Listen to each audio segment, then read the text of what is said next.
On today's episode, are androids about to become reality?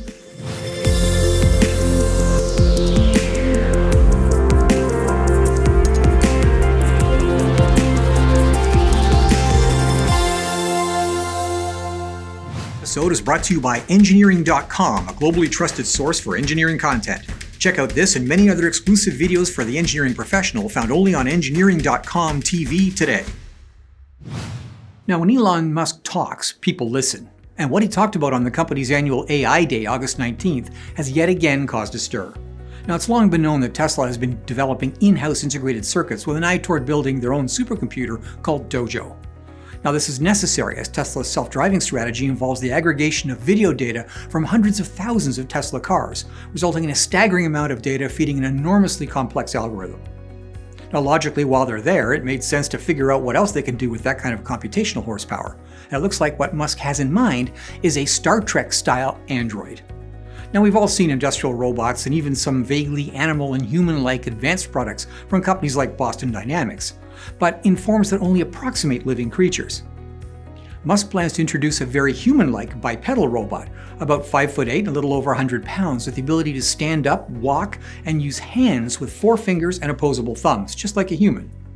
To say that this project is ambitious is an understatement.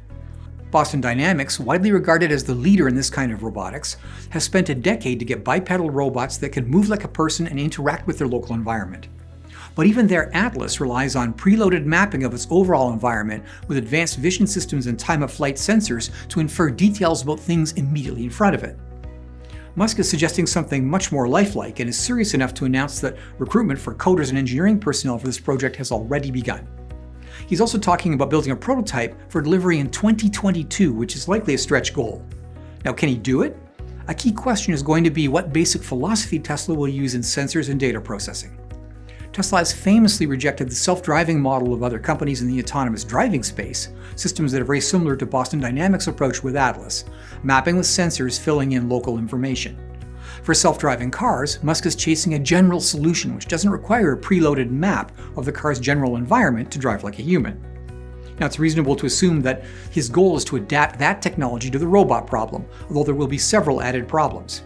Bipedal motion, the need to carry batteries and enough power to drive sensors, actuators, and power-hungry processors, and the need to drive end effectors with the accuracy, precision, and delicate force feedback necessary to do useful things. And do it all without hurting anyone. Now, that's a tall order. Now, can he do it? Probably. Can he do it by next year? Highly unlikely. But if it can be achieved in even 10 years, it will change the world far more than electric cars will.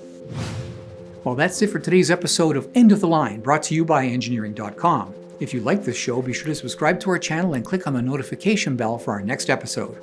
For our deeper engineering video series for the manufacturing professional, visit engineering.com TV to watch exclusive shows like Manufacturing the Future, not found here on our YouTube channel. The link is in the description below. Thanks for watching.